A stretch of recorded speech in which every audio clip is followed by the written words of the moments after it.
Muslim men are allowed to marry 4-5 times, I think. So I actually don't see any logic in this because I believe it's one man, one woman. That's the institution of marriage. So please clarify. Thank you.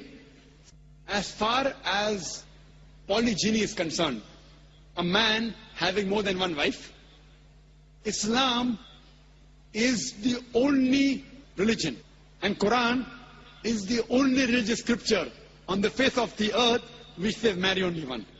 There is no religious scripture besides the Quran. I am a student of comparative religion, which says marry only one. There is no verse in the Bible, no verse in the Bhagavad Gita, no verse in the Veda which says marry only one except the Quran.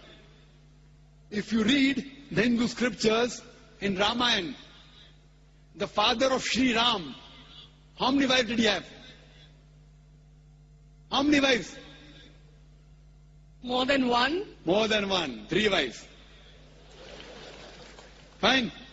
Shri Krishna, according to Mahabharata, how many wives he had?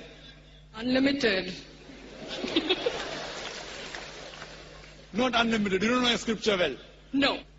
Did he have 4 wives? No. I have no idea. Not 4, not 100, not 1,000, 16,108 wives.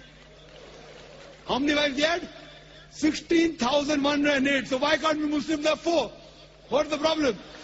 When Sri Krishna can have 16,108 wives, why can't we have 4? Further, if you read the Vishnu Purana, chapter number 24, verse number 1, it says a Brahmin can have up to 4 wives. If you read the Jewish scriptures, it gives you permission to have as many wives as you wish. If you read the Christian Bible, it gives you permission to have as many wives as you wish.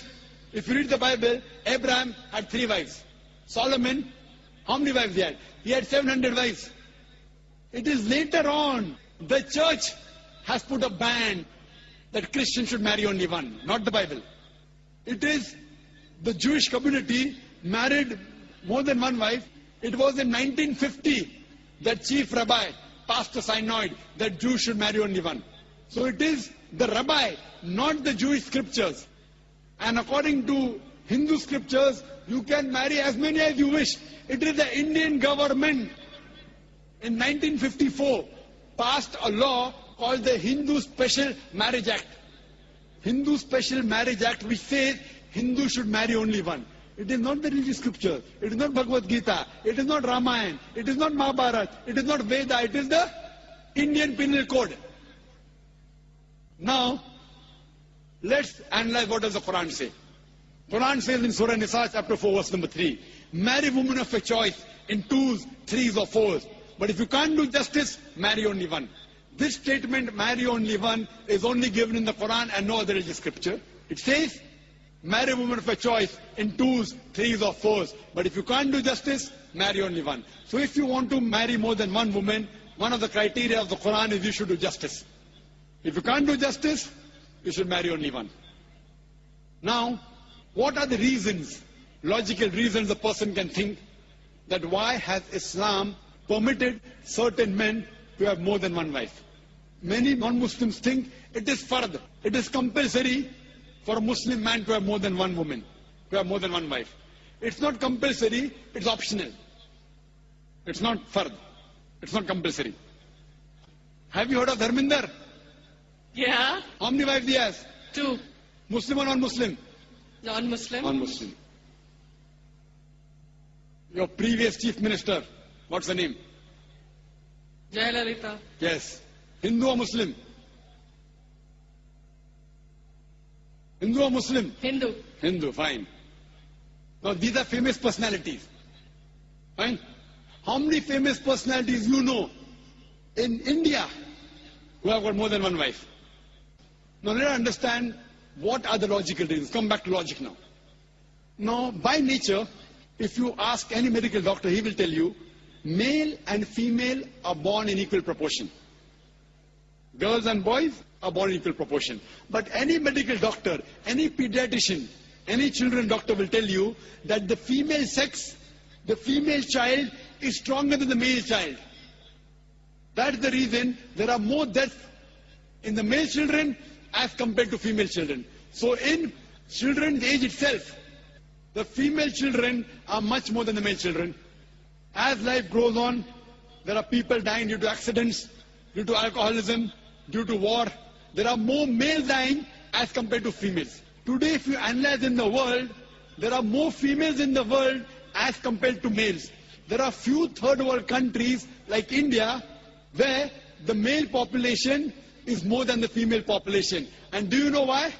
The reason is because of female feticide and female infanticide.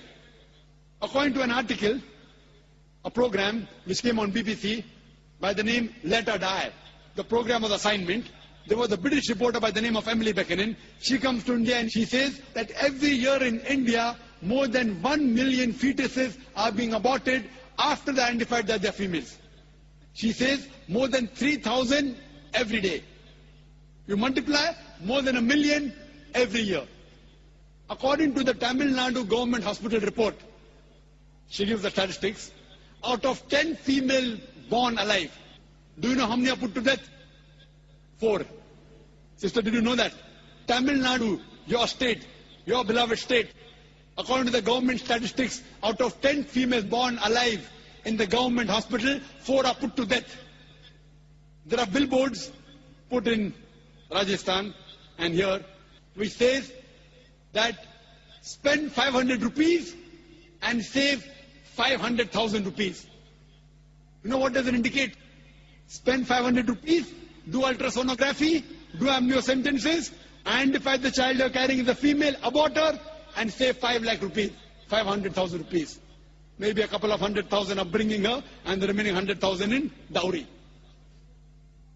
If you stop this evil practice in India, our beloved country, stop the female infanticide, stop the female feticide. Even in India, the population of female will be more than the male population. If you see the rest of the world, if you see New York alone, there are 1 million females more than males. In USA alone, there are 7.8 million females more than males. In UK alone, there are 4 million females more than males. In Germany alone, there are 5 million females more than males. In Russia alone, there are 9 million females more than males. And God alone knows how many millions of females are more than males throughout the world. Suppose I agree with your philosophy, sister, you said, 1 man, 1 woman. If I agree with you, sister, with your philosophy, 1 man, 1 woman. And suppose my sister happens to be in America, or your sister happens to live in America. And suppose the market is saturated. 1 man, 1 woman, saturated. Yet there will be 7.8 million females who will not find life partners. 1 man, 1 woman. Now the option for these 7.8 million females is either marry a man who already has a wife or become public property. You say, Dr. Zakir Naik, public property, such a harsh word. Sister, it is the most sophisticated word I can use. I cannot use a more sophisticated word than public property. According to the Statistics of America, do you know, on an average, a man, before he settles down with a wife, he has 8 different sexual partners. Do you know that? On average, 8. Some may have 1, some may have 10, some may have 28 sexual partners before he settles down with one. So the only option remaining, so if my sister happens to live in America, or if your sister happens to live in America, and the option is given to her, and suppose the market is saturated, every man has found a woman for himself. And unfortunately, my sister, or if your sister happens to be one of the women who has not found a life partner, the only option for them is either marry a man who already has a wife or become public property. Any modest woman would opt for the first. Sister, what would you opt for your sister? Marrying a man who already has a wife or become public property? My sister's too young to be married, so... When she grows up and if she happens to go to America, or if you happen to be in America, her choice. What would you prefer for her? You're the elder sister. Would you prefer her becoming public property or marry a man who already has a wife and get equal rights? In Islam, if you have a second wife, you give equal rights. In America, the public property has got no rights. She's degraded. She's dishonored. In Islam, she has an equal right. She gets honor. What would you prefer for a younger sister when she grows up? Sometimes it's difficult to speak the truth, sister, correct? Especially in front of such a large audience. Anyway, I've got your answer, sister. Thank you. And your silence speaks for that. So that's the reason in Islam, sister, men have been allowed to marry more than one wife is to protect the woman, not to degrade her.